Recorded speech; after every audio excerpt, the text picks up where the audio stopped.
Everyone, welcome और welcome back to my channel. आज की वीडियो में हम देखने वाले हैं complete clinical biochemistry. Clinical biochemistry क्या होती है? हमारे बॉडी से रिलेटेड जो भी बायोकेमिस्ट्री के टेस्ट होते हैं, फाइंडिंग्स होती हैं, उसको हम क्लिनिकल बायोकेमिस्ट्री के अंदर पढ़ते हैं। ठीक है। ये वीडियो सभी लैब टेक्नीशियन एग्जाम के लिए है, क्योंकि इसमें हम कंप्लीट क्लिनिकल बायोकेमिस्ट्री पढ़ रहे हैं जो आपके बेसिक्स को क्लियर करेगी और अराउंड 85% तक आपका सारा सिलेबस में कवर हो जाएगा। ठीक है। तो अब लेक्चर को स्टार्ट करते हैं।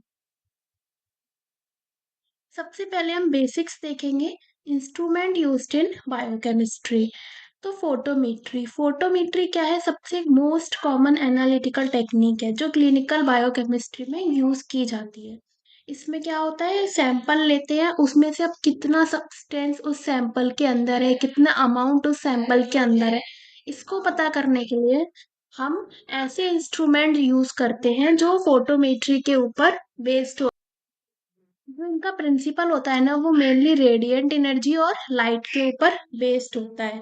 अब जैसे कि दो टाइप के होते हैं ऐसे इंस्ट्रूमेंट, ये वो तो एब्जॉर्ब करें लाइट या ट्रांसमिट लाइट है उसको मेजर करें। जैसे कि हमने कोलोरीमीटर, स्पेक्ट्रोफोटोमीटर, टर्बिडोमीटर यूज देखा होगा। कोलोरीमीटर में क्या करते हैं हम, क्यूवेट में अपना सैंपल डाला, अब वो जितना है ना लाइट को एब्जॉर्ब करेगा उसके हिसाब से उसकी इंटेंसिटी मेजर हो जाएगी। और एक होता है कि कितनी लाइट एमिट कर रहा है, मतलब कितनी लाइट छोड़ रहा है। एक तो हो गया लाइट को एब्जॉर्ब करने का तरीका जो कोलोरीमीटर और स्पेक्ट्रोमीटर फॉलो करते हैं, और एक होता है कि कितनी लाइट वो एमिट कर रहा है, मतलब निकाल रहा है, जिसको बोलते हैं हम flame photometry and fluorometry. Next is colorimeter. Colorimeter is based on Beer Lambert's law. ठीक है। बी इसमें हम क्या मेजर करते हैं, measurement of colour produced by an analyte. जो हमारा सैंपल है वो कितना कलर प्रोड्यूस कर रहा है, जितना ज्यादा कलर प्रोड्यूस होगा उतनी उस सैंपल में अमाउंट होगी, इंटेंसिटी होगी। ठीक है। जैसे कि अननोन जो हमारा टेस्ट है, सैंपल है, उसकी कंसंट्रेशन हमें पता नहीं होती, तो हम उसको कंपेयर करवाते हैं किसी ऐसे सब्सटेंस के साथ जिसकी कंसंट्रेशन हमको पता है। एग्जाम्पल के लिए, अगर एक आपको सॉल्यूशन दे दिया गया है और आपको ये पता लगाना है कि इसमें शुगर है या नहीं, तो आप कैसे पता लगाओगे? एक तरफ आप वो सॉल्यूशन लोगे उसकी, और एक तरफ आप लोगे सुक्रोज या ग्लूकोज का सॉल्यूशन जिसकी कंसंट्रेशन आपको पता होगी, आप निकाल लोगे कैलकुलेशन करके। तो अगर आपने निकाला कि सुक्रोज वाले की 1 mg/ml है, तो आप डिफरेंट कंसंट्रेशन 0.1 से लेके 1 mg तक बना लोगे। ठीक है। फिर आप कोलोरीमीटर में, क्यूवेट में उनको डालोगे। अगर उस सैंपल में शुगर होगी तो वो स्टैंडर्ड के अकॉर्डिंग वैल्यू दे देगा, कि अगर उसमें बहुत ज्यादा शुगर होगी तो हो सकता है उसकी वैल्यू हाईएस्ट कंसंट्रेशन यानी 1 mg/ml के आसपास आ जाए। ठीक है। अब एक होता है स्पेक्ट्रोफोटोमीटर, ये थोड़ा और एडवांस होता है कोलोरीमीटर से। इसमें क्या होता है, प्रिज्म यूज किया जाता है एज अ मोनोक्रोमीटर। ठीक है। जिससे कि नैरो वेवलेंथ मिलती है, और इसमें हम अल्ट्रा वायलेट और इंफ्रारेड रीजन की लाइट भी यूज कर सकते हैं। कंसंट्रेशन निकालने का फॉर्मूला क्या है, आपने एब्जॉर्बेंस की ओडी ले ली, अब टेस्ट की जो ओडी आई, स्टैंडर्ड की जो आई, कितने कंसंट्रेशन का स्टैंडर्ड आपने बनाया है, और सैंपल में कितना अमाउंट है, कितना अमाउंट ऑफ सैंपल आपने लिया था, इनटू 100। यहाँ से आपकी कंसंट्रेशन किसकी आ जाएगी, अननोन सैंपल की concentration of analyte, unknown sample की कंसंट्रेशन यहाँ से आ जाएगी। फिर आता है फ्लेम फोटोमीटर। फ्लेम फोटोमीटर में हम मेनली जो एल्कली एंड एल्कलाइन मेटल्स होते हैं, जैसे कि सोडियम हो गया, लिथियम हो गया, पोटेशियम हो गया, इनकी कंसंट्रेशन निकालते हैं। इनकी प्रॉपर्टी क्या होती है ना, जब इनको फ्लेम में रखा जाता है तो ये डिसोशिएट हो जाते हैं, मतलब छोटे छोटे टुकड़ों में टूट जाते हैं, एटम्स में टूट जाते हैं। और ये जो छोटे छोटे किसमें टूट जाते हैं, छोटे छोटे एटम्स में ये टूट जाते हैं, और ये एक्साइटेड हो जाते हैं हायर एनर्जी लेवल पे। जैसे कि दो एनर्जी लेवल होते हैं, ये लोअर एनर्जी, ये हायर एनर्जी। अगर अभी एटम यहाँ है, अगर हमने यहाँ पे फ्लेम, जो फ्लेम में इस एटम को पास किया, तो ये अपने हायर एनर्जी में पहुंच जाएगा।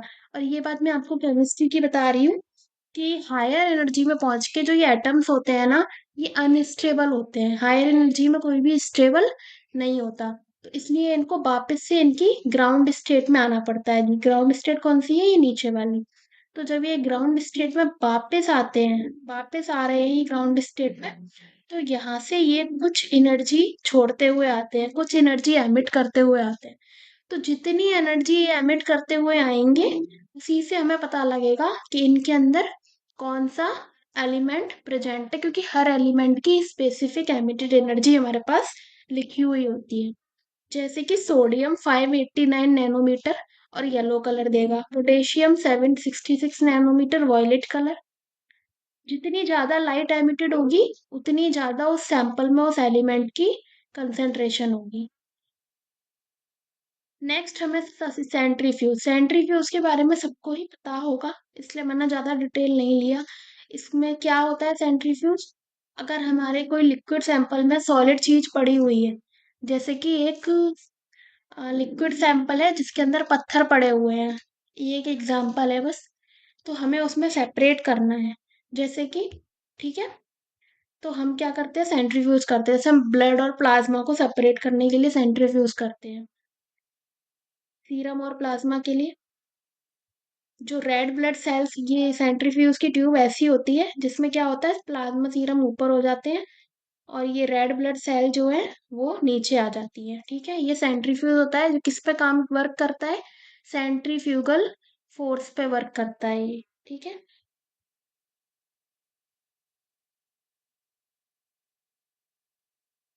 तो आ जाते हैं हम अपने मेन टॉपिक्स पे।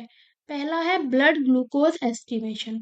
अब अगर ब्लड में ग्लूकोज है, ब्लड में हमारे ग्लूकोज है, इसको हमें एस्टिमेट करना है कि हमारे ब्लड में नॉर्मल लेवल में ग्लूकोज है या फिर बहुत ज्यादा ग्लूकोज हो चुका है।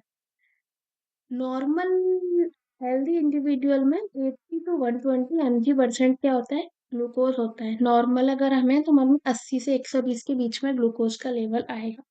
लेकिन कुछ हार्मोन्स होते हैं like insulin and glycogen glucagon, ठीक है, करते रेगुलेट करते हैं ब्लड शुगर को। अगर इनके अंदर कोई डिफेक्ट आ गया तो ये ब्लड ग्लूकोज का लेवल ऊपर नीचे हो जाएगा। जैसे कि अगर इंक्रीज हो गया ब्लड ग्लूकोज लेवल, तो उसको बोलेंगे हाइपरग्लाइसेमी। हाइपर वर्ड हम वहां लगाते हैं जहाँ पे कोई चीज बढ़ जाती है, ठीक है, और हाइपो वर्ड हम वहां लगाते हैं जहाँ कोई चीज घट जाती है। डिक्रीज ग्लूकोज लेवल अगर ब्लड में हो गया, ब्लड में ग्लूकोज कम हो गया, तो हाइपोग्लाइसेमी। अब देखो, डायबिटीज मेलाइटस एक डिसीज है। कार्बोहाइड्रेट मेटाबॉलिज्म होती है हमारी बॉडी में, अगर उसके अंदर कोई भी गड़बड़ हो गई ना, तो डायबिटीज मेलाइटस हो जाती है। जैसे कि इंसुलिन का लेवल कम हो जाता है। अगर इंसुलिन का लेवल कम हो गया, तो हमें हो जाएगा हाइपरग्लाइसेमिया। मतलब अगर इंसुलिन का लेवल कम हो गया, तो हमारे अंदर ब्लड में ग्लूकोज की लेवल बढ़ जाएगा, जिसको हम ब्लड शुगर नॉर्मल में लैंग्वेज में डायबिटीज बोलते हैं। एंड ग्लाइकोसूरिया भी हो सकता है, presence of glucose in urine. Urine के अंदर है ना, ग्लूकोज आना स्टार्ट हो जाएगा। यूरिनेशन, पॉलीयूरिया, यही होता है। पॉलीयूरिया, बहुत ज्यादा फ्रिक्वेंट यूरिनेशन होने लग जाता है, बहुत ज्यादा प्यास लगने लगती है तो उसको बोलते हैं पॉलीडिप्सिया। भूख बहुत ज्यादा लगने लगती है, उसको बोलते हैं polyphagia. There are two types of diabetes, ठीक है। जुवेनाइल डायबिटीज, जुवेनाइल डायबिटीज मतलब जो इनिशियली शुरू से ही है। टाइप 1 डायबिटीज और इंसुलिन डिपेंडेंट, जो इंसुलिन पर डिपेंड करती है, कि अगर इंसुलिन में कोई इशू हुआ तो वो डायबिटीज आपको होगी। एक होती है एडल्ट ऑनसेट डायबिटीज, टाइप 2 और नॉन इंसुलिन डिपेंडेंट। ये मेनली फैटी, ओबेसिटी वगैरह इन सब रीजंस की वजह से होती है। अब हम ग्लूकोज को मेजर करने के लिए glucose oxidase, GOD POD method होता है, सबसे मेन मेथड होता है इसको। Is one of the specific and most routinely method जो हम ब्लड ग्लूकोज डिटर्मिनेशन के लिए यूज करते हैं। कौन कौन से पहले के टाइम में यूज किया जाता? फॉल इन वू मेथड, ठीक है, पर ये इससे कभी कभी ना फॉल्स वैल्यू आ जाती थी। तो जीओडी पीओडी जो मेथड है ना, और हेक्सोकाइनेज, ये काफी एंजाइम, ये एंजाइमेटिक मेथड है और बहुत स्पेसिफिक होते हैं। इनसे ट्रू ग्लूकोज वैल्यू आती है। ग्लूकोज के एस्टिमेशन के लिए हम ब्लड, सीरम और प्लाज्मा सैंपल यूज कर सकते हैं। अब जो होल ब्लड और अगर आर्टेरियल ब्लड यूज करेंगे ना, तो वो वीन हाई वैल्यू देंगे, जबकि हम वीनस ब्लड यूज करेंगे उससे ज्यादा हाई वैल्यू देंगे। हम कौन से सैंपल प्रेफर करते हैं? सीरम और प्लाज्मा सैंपल प्रेफर करते हैं। अब कैसे करेंगे? कौन से ट्यूब में सैंपल लेंगे? सबसे पहले जो भी हमने प्लाज्मा सेपरेट किया उसको हम सोडियम फ्लोराइड ये ग्रे कलर की ट्यूब होती है, ये सोडियम फ्लोराइड की। इसमें पोटेशियम ऑक्सीलेट मिक्स होता है, ठीक है। इज एन आइडियल ये आइडियल ट्यूब होती है जिसमें हमको ब्लड ग्लूकोज का सैंपल लेना है। क्योंकि जो ये सोडियम फ्लोराइड होता है, ये क्या करता है, ग्लूकोज को सैंपल में से खत्म नहीं होने देता। कि कहीं ऐसा ना हो, ब्लड ब्लड है, ब्लड के अंदर अगर ग्लूकोज प्रेजेंट है तो जो आरबीसी होंगी ना, वो वहां पे उसको यूज करने लगेंगी, उसको तोड़ने लगेंगी, मतलब ग्लाइकोलाइसिस करने लगेंगी। ग्लूकोज के ब्रेक डाउन टूटने को बोलते हैं ग्लाइकोलाइसिस। तो आरबीसी कहीं उस ग्लूकोज को यूज कर लेंगी, तो हम जब टेस्ट लगाएंगे तो वो ग्लूकोज ब्लड में कम आएगा क्योंकि उनको आरबीसी ने यूज कर लिया। उसको रोकने के लिए हम सोडियम फ्लोराइड यूज करते हैं, क्योंकि ये क्या करता है, एंजाइम होता है एक इनोलेस। ग्लाइकोलाइसिस को करने के लिए एक एंजाइम चाहिए हमको, इनोलेस। तो सोडियम फ्लोराइड इनोलेस एंजाइम को ही रोक देता है, वो काम नहीं करने देगा। तो ग्लाइकोलाइसिस हो ही नहीं पाएगी और ब्लड में से ग्लूकोज कहीं जा ही नहीं पाएगा, वहीं हो रहेगा, ठीक है। अब कैसे कैसे सैंपल हम ले सकते हैं? फास्टिंग ब्लड शुगर पेशेंट रात को खाना खा के सो गया, ठीक है। अब उसको 12 घंटे या ओवरनाइट कुछ भी नहीं खाना है। उसको कुछ भी नहीं खाना, मतलब खाली पेट अगर सैंपल लिया तो फास्टिंग ब्लड शुगर हो गया। पोस्ट प्रेंडियल ब्लड शुगर, हमने काफी बढ़िया से खाना खा लिया, रोटी चावल सब्जी जैसा हम खाते हैं, उसके 1.5 से 2 घंटे बाद जब हमने सैंपल दिया उसको बोलते हैं post prandial blood sugar. Random sample मतलब किसी भी वक्त हम ब्लड को कलेक्ट कर सकते हैं। कभी भी हमने खाना खाया है, चाहे अभी 10 मिनट अभी खाना खाया है और उसके 10 मिनट बाद ही आप सैंपल देने चले जाओ, उसको बोलते हैं रैंडम सैंपल। फिर आता है glucometer. Point of care testing क्या होता है कि आपने अपने ही घर पे वो मशीन ला के रखी हुई है जिसको आप खुद भी कर सकते हैं, ठीक है, उसको बोलते हैं पॉइंट ऑफ केयर टेस्टिंग। तो ग्लूकोमीटर को हम अपने घर में ला के रख सकते हैं खरीद के। इसमें अप्रोक्सीमेट जो ग्लूकोज हो जाता है ब्लड में वो पता लग जाता है। तो जिन लोगों को डायबिटीज होती है वो लोग जनरली ग्लूकोमीटर खरीद के रखते हैं घर में। अगर हमें ग्लूकोज की वैल्यू मॉनिटर करनी है तो हम इसको ला के रखेंगे।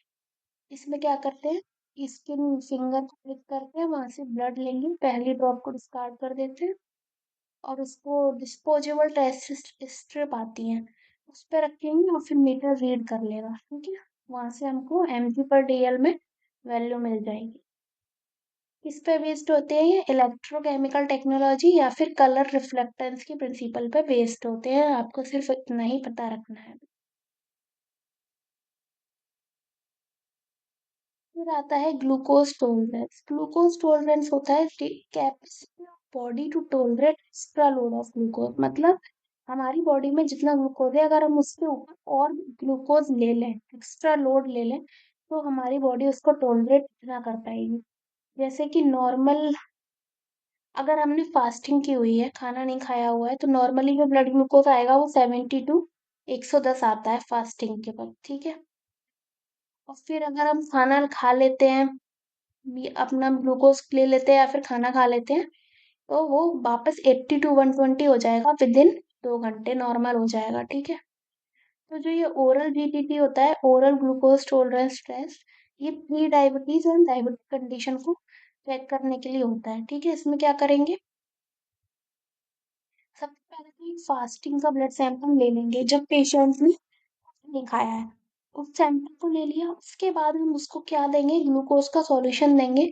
200-250 ml पानी में 75 ग्राम ग्लूकोज डाल के उसको देंगे और वो उसको पी लेगा।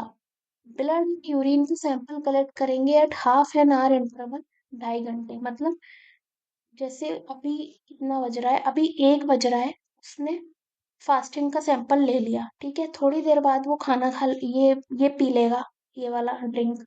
1:30 बज गया। अब 1:30 बजे के बाद मान लो वो 2 बजे वॉशरूम जाता है, तो 2 बजे जाएगा, आधा घंटा हो गया।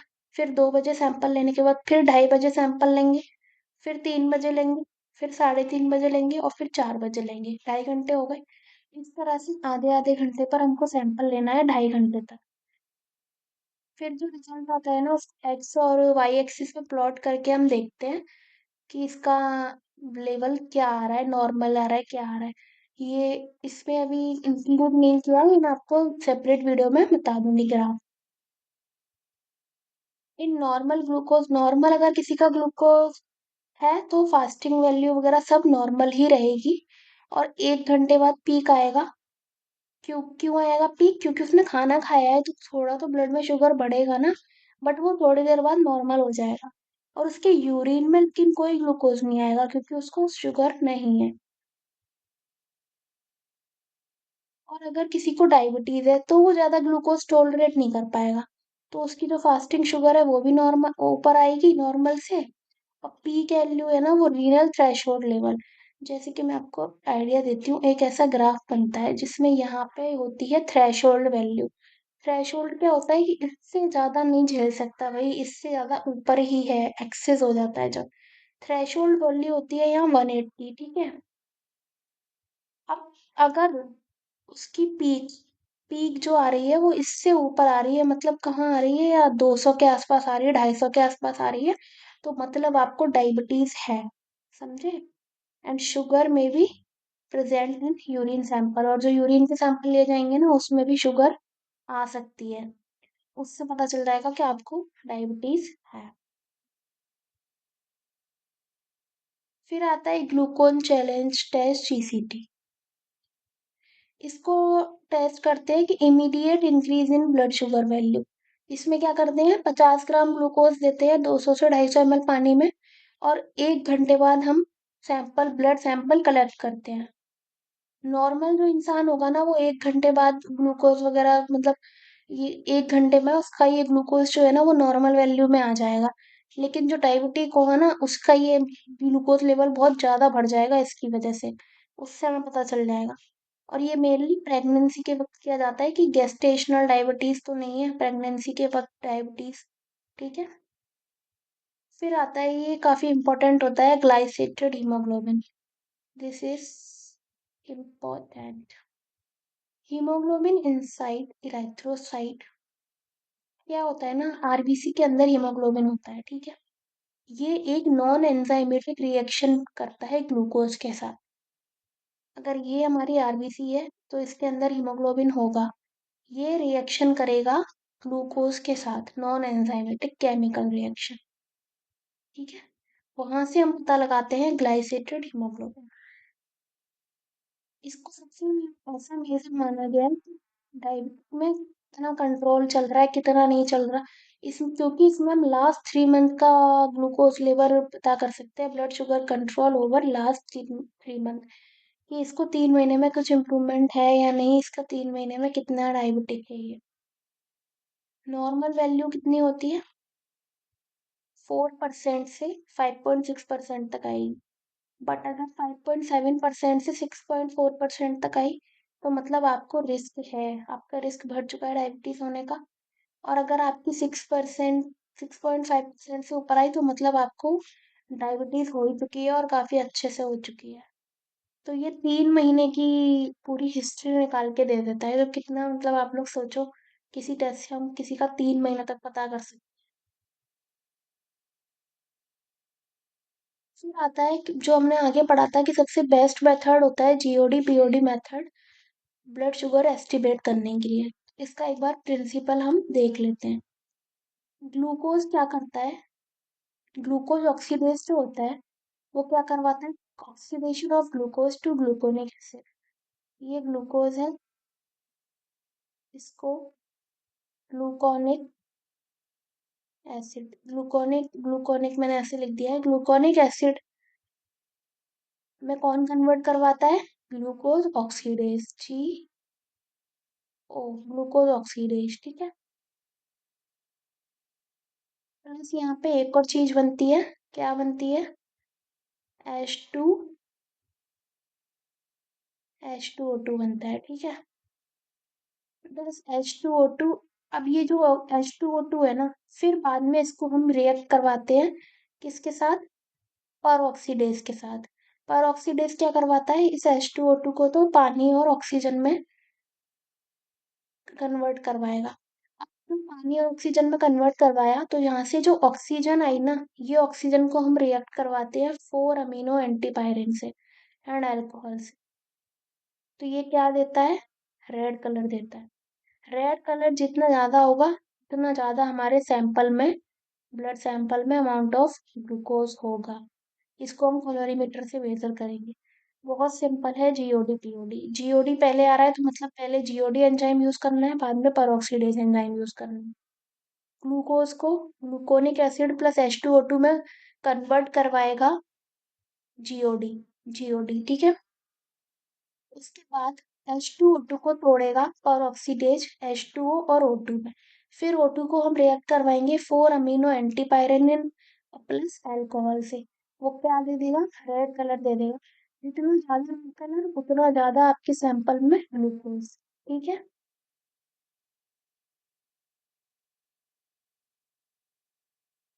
अब आ जाते हैं रियल फंक्शन टेस्ट।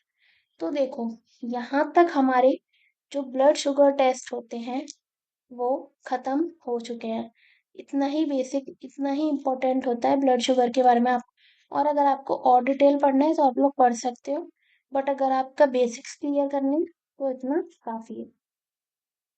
फिर आता है हमारा रीनल फंक्शन टेस्ट। रीनल से आप क्या समझते हो? रीनल होता है हमारी, जो किडनी की बात करते हैं तब हम रीनल वर्ड का यूज करते हैं। इसमें कौन कौन से टेस्ट आते हैं? ऐसे टेस्ट आते हैं जिससे हम किडनी का फंक्शन पता कर सकते हैं कि किडनी सही काम कर रही है या नहीं कर रही। सीरम क्रिएटिनिन पता कर सकते हैं, ब्लड में urea, serum uric acid, serum electrolyte such as sodium potassium, total protein and albumin. ये सारे मेजर फैक्टर्स होते हैं जिनको हम पता कर सकते हैं। नॉन प्रोटीन सब्सटेंस क्या होते हैं? नाइट्रोजन कंटेनिंग कंपाउंड जो हमारे ब्लड में प्रेजेंट होते हैं, जैसे कि यूरिया हो गया, यूरिक एसिड, क्रिएटिनिन। प्रोटीन वाले तो देखो ये रहे, एल्ब्यूमिन हो गया, ग्लोब्यूलिन वगैरह, ये सब प्रेजेंट होते हैं। ये सब होते हैं नॉन प्रोटीनेशियस। इनका अगर ब्लड के अंदर लेवल बढ़ गया तो मतलब आपकी किडनी की कोई दिक्कत चल रही है, समझे?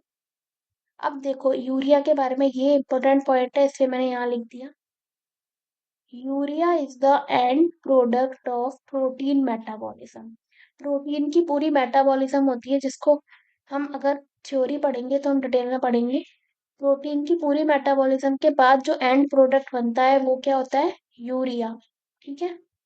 तो यूरिया होता है एंड प्रोडक्ट प्रोटीन मेटाबॉलिज्म का। कहाँ बनता है? ये लिवर में बनता है।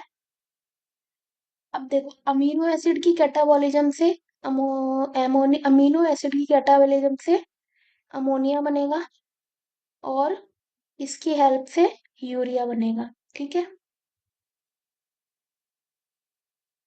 It is transported by blood to the kidney from where it is excreted. अब ये लिवर में बना ब्लड, अब ब्लड क्या है, इसको किडनी के पास लेके आएगा, जहां से ये क्या होगा? एक्सक्रीट होगा, बाहर निकल जाएगा। एवरेज कंसंट्रेशन 15 से 40 मिलीग्राम पर डीएल होती है। अगर इसका लेवल बढ़ गया तो रीनल डिसीज हो जाएंगी, यूरिनरी ऑब्स्ट्रक्शन, मतलब यूरिनरी ब्लैडर वगैरह में आपके और रुकावटें आएंगी, शॉक लग सकता है, कंजेस्टिव हार्ट फेलियर भी हो सकता है, बंस हो सकता है, जलन। डिक्रीज लेवल अगर होगी तो लिवर फेलियर हो सकता है, और प्रेगनेंसी में दिक्कत आ सकती है। डिक्रीज लेवल प्रेगनेंसी में और लिवर फेलियर के केस में हमको देखने को मिलते हैं, ठीक है। तो यहाँ से आपको यही याद रखना है, प्रोटीन मेटाबॉलिज्म का ये एंड प्रोडक्ट होता है, लिवर में बनता है अमोनिया से, ठीक है।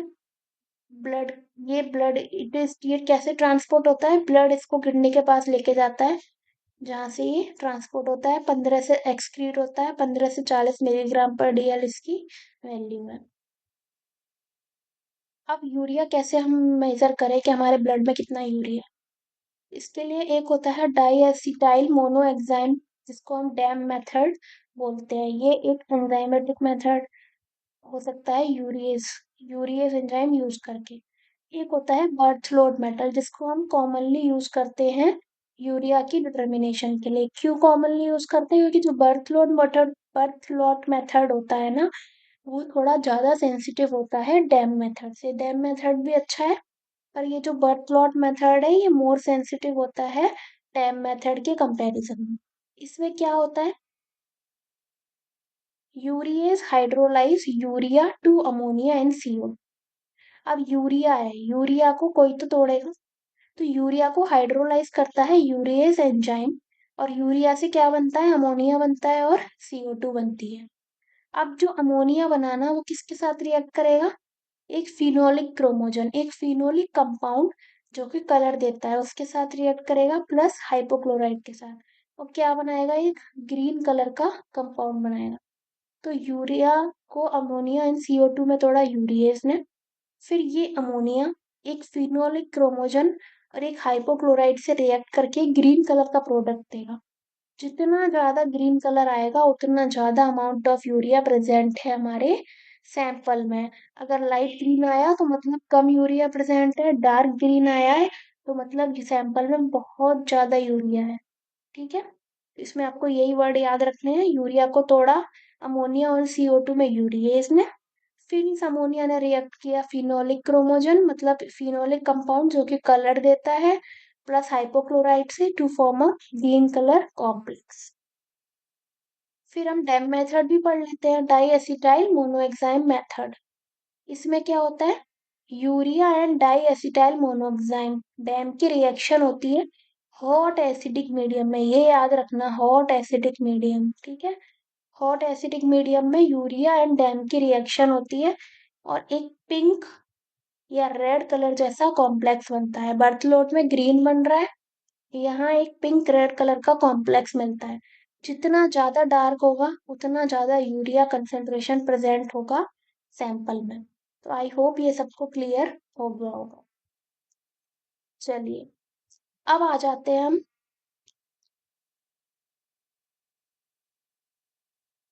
क्रिएटिनिन पर। ठीक है, क्रिएटिनिन।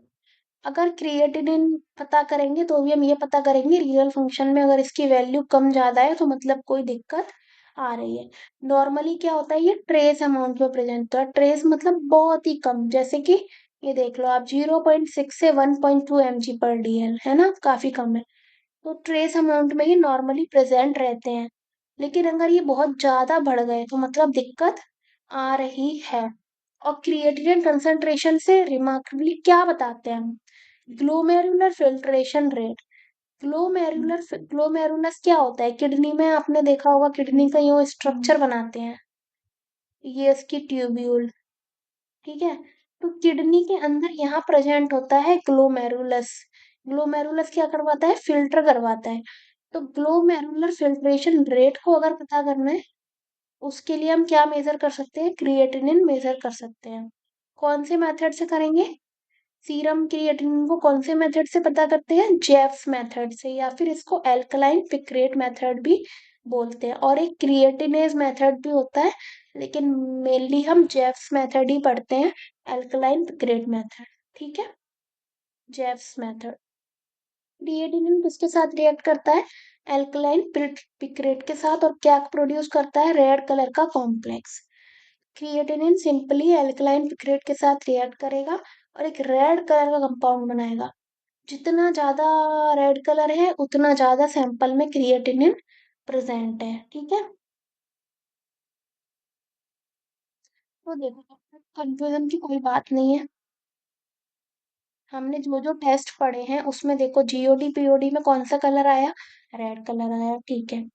उसके बाद बर्थ लॉट मेथड में ग्रीन कलर आया है, डैम मेथड में रेड कलर आया है, और क्रिएटिनिन जेफ्स मेथड में भी रेड कलर आया है। अभी तक सिर्फ बर्थ लॉट मेथड में हमारा ग्रीन कलर आया है। ठीक है,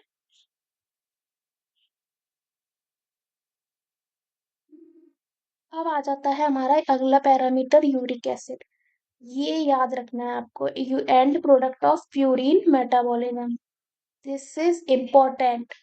जैसे मैंने आपको यूरिया का बताया था कि वो प्रोटीन मेटाबॉलिज्म का एंड प्रोडक्ट होता है, उसी तरह प्यूरिन प्यूरिन क्या होते हैं, डीएनए में हमारे बेसिस प्रेजेंट होते हैं ए और जी, उनको हम क्या बोलते हैं, प्यूरिन ही बोलते हैं। उनकी मेटाबॉलिज्म का जो एंड प्रोडक्ट होता है वो होता है uric acid. Normal range female में कितनी है, 2.5 टू 6 mg पर डीएल, और मेल में 3.4 टू 7 mg पर डीएल।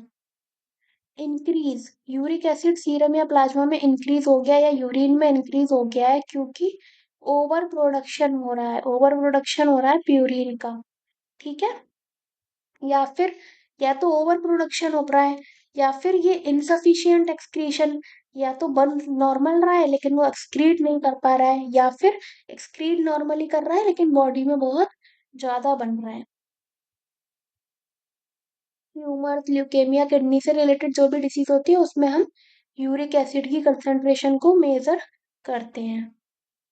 अगर यूरिक एसिड हमारा प्रोलॉन्ग्ड काफी लंबे टाइम तक ये बढ़ा ही रहा बॉडी में, तो इससे हमको क्या हो सकता है, गाउट डिसीज हो सकती है। ठीक है, कौन सा मेथड यूज करते हैं, यूरिकेज मेथड यूज करते हैं। तो प्यूरिन मेटाबॉलिज्म का एंड प्रोडक्ट है यूरिक एसिड। फीमेल में 2.5 to 6 mg per DL, male में 3.4 to 7 mg per DL. Over production of purine या insufficient excretion of uric acid की वजह से। ठीक है, अगर बहुत ज्यादा बढ़ा रहा तो गाउट हो जाएगा। अब यूरिकेज मेथड से कैसे करते हैं ये देखते हैं। यूरिकेज केस देखो, एक तो ये चीज याद रखो, यूरिकेज ये एक एंजाइम है तो ये एंजाइमेटिक मेथड। अब एज लगा हुआ है ना तो मतलब ये तोड़ेगा, तो यहाँ से ही हमको पता चल जाएगा ये यूरिक एसिड को किसी में तोड़ेगा। तो यूरिकेज देखो, यूरिकेज यूरिक एसिड को किस में तोड़ रहा है, एलेंटोइन में और H2O2 में तोड़ रहा है। Uricase transform uric acid into allantoin, CO2 and H2O2, तीन चीजों में तोड़ता है। उसके बाद यहाँ पे आता है परऑक्सीडेज। परऑक्सीडेज और कौन से मेथड में आया था, कमेंट करके बताओ मुझे कि अभी परऑक्सीडेज कौन से मेथड में हमने पढ़ा था। तो अब परऑक्सीडेज आया और एक DHBS आया। ठीक है, फिनोलिक कंपाउंड जो हमें कलर प्रोड्यूस करेगा, और 4 अमाइनो एंटीपायरिन। अब देखो यहाँ से जो एलेंटोइन है ये इसको छोड़ दो, ये जो H2O2 है ना, इसको यहाँ वापस रिएक्ट करवा दिया किसके साथ, 4 अमाइनो एंटीपायरिन के साथ और एक फिनोलिक कंपाउंड के साथ। तो ये क्या करेगा, रेड कलर की डाई प्रोड्यूस करेगा। जितना ज्यादा रेड कलर आएगा उतना ज्यादा यूरिक एसिड सैंपल में प्रेजेंट है, और इसको हम 520 नैनोमीटर पे मेजर कर सकते हैं इसकी एब्जॉर्बेंस। अब देखो सारे टेस्ट्स में अभी तक रेड कलर आया है, सिर्फ अभी बर्थलॉट मेथड में ग्रीन कलर था।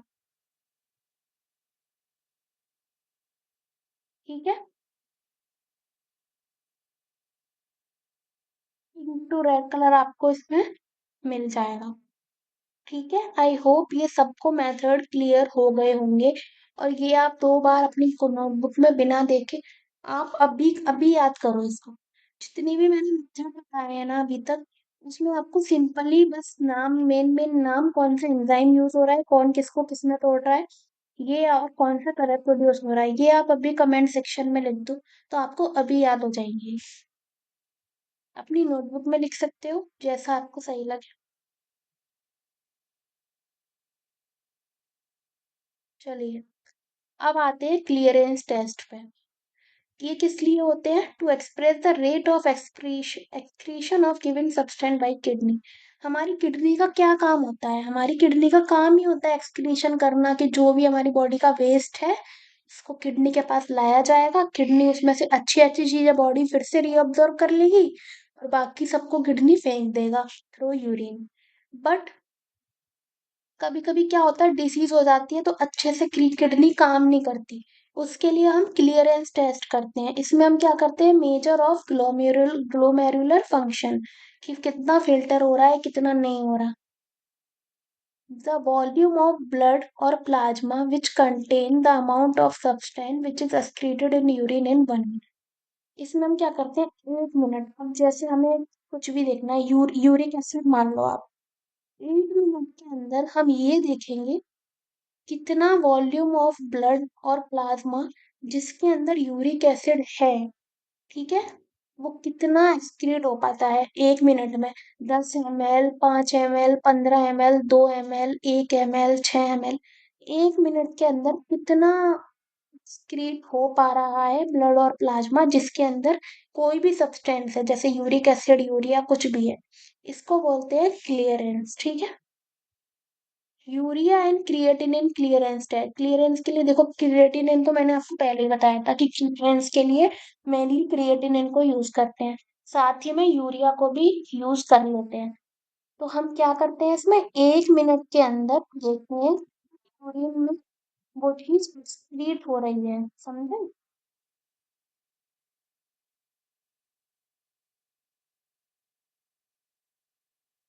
तो आई होप आपको क्लियरेंस टेस्ट क्लियर हो गया होगा, और किसी को डाउट है तो प्लीज कमेंट करके पूछ सकते हैं आप, अभी तक किसी को अगर कुछ भी डाउट है तो। फिर देखो आता है हमारा सिस्टेशन सी, ठीक है। सिस्टेशन सिस्टेटिन सी, ये मैंने इसलिए इंक्लूड किया क्योंकि मुझे लगा शायद ही एमसीक्यू में पूछा जा सके। Novel marker of glomerular filtration. अगर ग्लोमेरुलर फिल्ट्रेशन का कोई स्पेसिफिक नोवल मार्कर पूछे और ऑप्शन में सिस्टेटिन सी है, तो आप क्रिएटिनिन नहीं लगाओगे पहले, या यूरिया नहीं लगाओगे, आप लगाओगे सिस्टेटिन सी, ठीक है। ये एक लो मॉलिक्यूलर वेट प्रोटीन है। ये औसत जितनी भी यूरिया सेल बॉडी में उन सबसे ये बनता है, और कहाँ से, ग्लोमेरुलस में फिल्टर होता है। बहुत सारे एडवांटेज इसकी, इसलिए इसको जीएफआर का, ग्लोमेरुलस फिल्ट्रेशन रेट का सुपीरियर मार्कर माना गया है। अगर हमें हमें लग रहा है कि हमारी किडनी फिल्टर नहीं कर पा रही तो हम क्या क्या करेंगे, इसकी वैल्यू 0.8 to 1.03 mg पर लीटर होगी, ठीक है, नॉर्मली।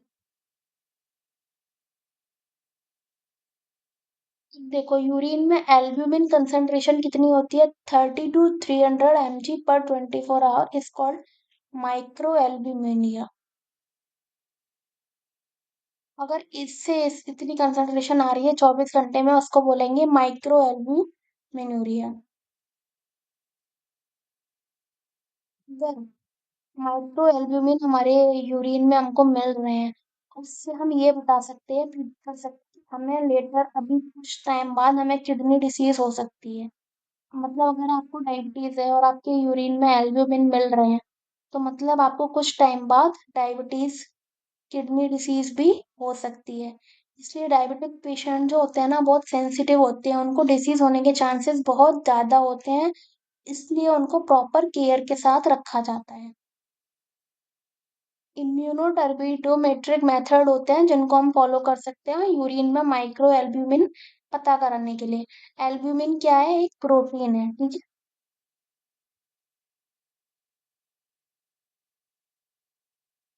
अब आते हैं हमारे लिवर फंक्शन। तो चलो अब तक हमने क्या क्या पढ़ा।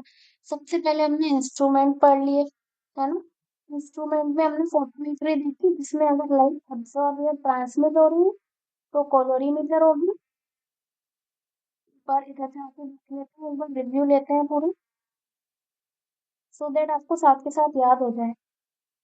एब्जॉर्ब और ट्रांसमिट हो गया तो कलोरीमीटर, स्पेक्ट्रोमीटर, एमिट हो रहा है तो फ्लेम फोटोमेट्री और फ्लोरोमेट्री।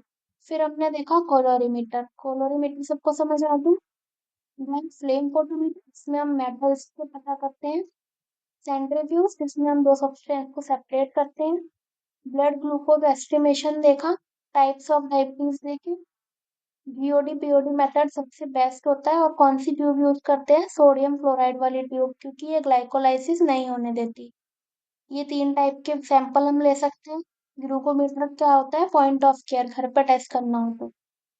ग्लूकोज टॉलरेंस क्या होती है कि हम ऊपर से ग्लूकोज चढ़ाते हैं और फिर देखते हैं हमारी बॉडी कितना टॉलरेट कर पा रही है। ग्लाइसिलेटेड हीमोग्लोबिन 3 महीने तक में बता देता है ब्लड शुगर का कितना लेवल है। इसमें क्या होता है, हीमोग्लोबिन जो आरबीसी के अंदर होता है वो एक नॉन एंजाइमेटिक रिएक्शन कर लेता है ग्लूकोज के साथ। जीओडी पीओडी मेथड में क्या था, ग्लूकोज को ग्लू ग्लू जीओडी ग्लूकोज को ग्लूकोनिक एसिड प्लस H2O2 में तोड़ेगा, है ना। फिर इस H2O2 को वाटर एंड ऑक्सीजन में तोड़ेगा और ऑक्सीडेज, और फिर जो ऑक्सीजन है वो जाके एंटीपायरिन और अल्कोहल से बाइंड करके रेड कलर देगी। रीनल फंक्शन टेस्ट में हमने देखा urea and produce of protein metabolism में 15 से 40 नॉर्मल वैल्यू होती है इसकी। बंचलॉट मेथड ज्यादा सेंसिटिव होता है। यूरिया यूरिया किस में टूटेगा, अमोनिया और CO2 में। अमोनिया एक फिनोलिक क्रोमोजन और हाइपोक्लोराइड के साथ रिएक्ट करके ग्रीन कलर कंपाउंड देगा। देन क्या था, यूरिया और डैम मिलके हॉट एसिडिक मीडियम में पिंक कलर या रेड कलर का कॉम्प्लेक्स हमको देंगे। क्रिएटिनिन क्या है, मेनली ग्लोमेरुलर फिल्ट्रेशन के लिए इसको देखते हैं, और ये ट्रेस अमाउंट 0.6 to 1.2 में प्रेजेंट होता है। जेफ्स मेथड या एल्कलिन ग्रेड मेथड यूज करते हैं, क्रिएटिनिन रिएक्ट करता है एल्कलिन ग्रेड के साथ और एक रेड कलर का कंपाउंड बनाता है। यूरिक एसिड क्या है, एंड प्रोडक्ट, किसका एंड प्रोडक्ट है, प्यूरिन मेटाबॉलिज्म का एंड प्रोडक्ट है। नॉर्मल रेंज क्या होती है इसकी, 2.5 to 6, और मेल में 3.4 to 7, ठीक है। ज्यादा अगर लंबे समय तक हमें यूरिक एसिड बढ़ा रहेगा तो गाउट हो जाएगा। और कौन सा मेथड यूज करते हैं, यूरिकेज मेथड। यूरिकेज में क्या होता है, यूरिक एसिड को यूरिकेज एंजाइम एलेंटोइन में और H2O2 में तोड़ता है। H2O2 फिर जाके फिनोलिक और एंटीपायरिन से रिएक्ट करता है और रेड कलर का डाई बनाएगा, जिसको हम मेजर कर लेंगे। फिर हमने क्लियरेंस टेस्ट पर, जिसमें हम क्रिएटिनिन और यूरिया को मेजर कर सकते हैं। और यूरिन 1 मिनट के अंदर ब्लड और प्लाज्मा में जो यूरिया और क्रिएटिनिन है वो कितना क्रिएट हो रहा है यूरिन में 1 मिनट के अंदर। सिस्टेटिन सी का मार्क, किसका मार्कर है ये, ग्लोमेरुलर फिल्ट्रेशन का। एल्ब्यूमिन को पता करना, अगर एल्ब्यूमिन है यूरिन में तो मतलब फ्यूचर में डायबिटिक पेशेंट को किडनी डिसीज हो सकती है। अब आ जाते हैं हम लिवर फंक्शन टेस्ट पे। आई होप सबको अब तक क्लियर हो रहा होगा और चीजें आसान लग रही होंगी। मैंने काफी कोशिश की है इसी वे में उसको समझाने की। लिवर की फंक्शन हमको पता करनी है तो हम करेंगे लिवर फंक्शन टेस्ट। इसमें क्या क्या आता है, serum bilirubin, total protein, serum globe albumin, globulin, ALT, AST and ALP। इसमें जो आपको डिटेल में थोड़ा पढ़ना है वो सीरम बाइल्यूरोबिन है, क्योंकि इसी के अंदर जॉन्डिस आता है, इससे थोड़ा क्वेश्चन बनने के चांसेस रहते हैं। बाइल्यूरोबिन क्या होता है, रेटिक्यूलो एंडोथेलियल सिस्टम होता है ड्यूरिंग द डिग्रेडेशन ऑफ इराइथ्रोसाइट। जब एक आरबीसी डिग्रेड होती है तो बाइल्यूरोबिन बनता है रेटिकुलो एंडोथेलियल। अब मैं थोड़ा शॉर्ट में बताऊं तो रेटिकुलो एंडोथेलियल सिस्टम में क्या होता है, ये जो मैक्रोफेज वगैरह होती है ना, ये सब अपना काम करती हैं बेकार सेल को मारना वारना। तो जब वहां पे आरबीसी डिग्रेडेशन होती है तभी वहां पे बाइल्यूरोबिन की फॉर्मेशन होती है। जो हीमोग्लोबिन का हीम पोर्शन होता है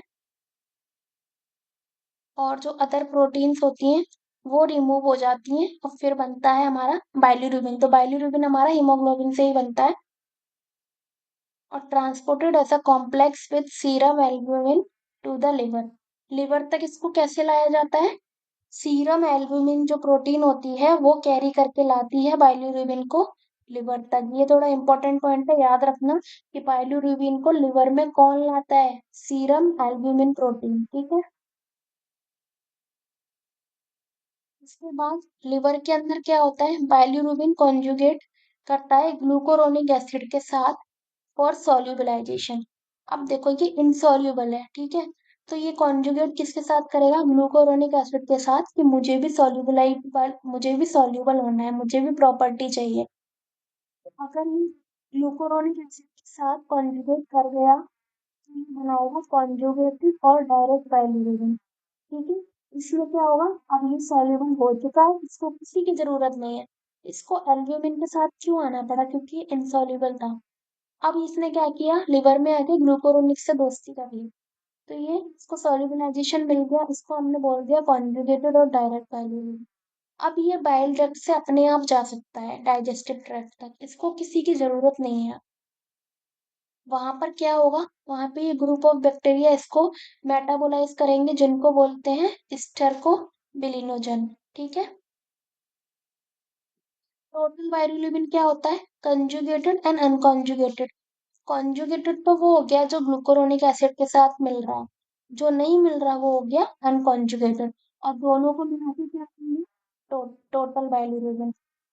बाइल्यूरिन अगर बढ़ गया तो स्किन में क्या होगा ना, yellowish mucous membrane, yellowish colour वगैरह जैसा आ जाता है, आंखें येलो हो जाती है, जिसको हम क्या बोलते हैं, जॉन्डिस, पीलिया बोलते हैं हिंदी में। जॉन्डिस की हम 3 ग्रुप बनाए, हीमोलाइटिक जॉन्डिस, हीमोलाइटिक यानी आरबीसी से रिलेटेड है, इसको बोलते हैं pre hepatic jaundice. Infectious jaundice इसको बोलते हैं हिपेटिक, हिपेटिक वर्ड यूज किया जाता है लिवर के लिए।